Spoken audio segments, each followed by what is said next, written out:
আসসালামু আলাইকুম। দেখেন, গ্রাম্য ঐতিহ্য ধরে রাখার মতন একটি জিনিস। এই যে দেখেন, আমার বাইরে ঘাস কাটতেছে। হ্যাঁ, ঘাস কাটতেছে মানে ডেঙ্গা আর কি, ওই যে ধানের যে নেড়া এইগুলা কাটতেছে। তো আবার একই রকম একটি কাঁচা তার ছেলেরে বানায় দিছে। এই যে দেখেন, এই যে বাপে করতেছে হুতেরে শিখাইতেছে। এই যে দেখেন, এই যে দুটি ছেলে, এটি কিন্তু তারা এইটা যে তার বাপে নিয়ে আইছে, এই কাঁচাটা যে তার বাপে নিয়ে আইছে, এটা পুঁতে নিয়ে আইছে।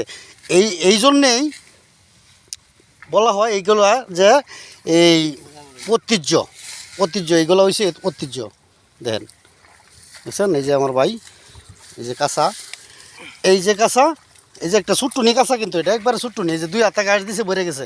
কিন্তু এইগুলা কিন্তু শিখে রাখবো, বুঝছেন? এই যে শিখে রাখবো, দেখছেন? এই যে আচ্ছা, আসসালামু আলাইকুম। ভালো লাগলে লাইক কমেন্ট শেয়ার কমেন্ট করে দেন।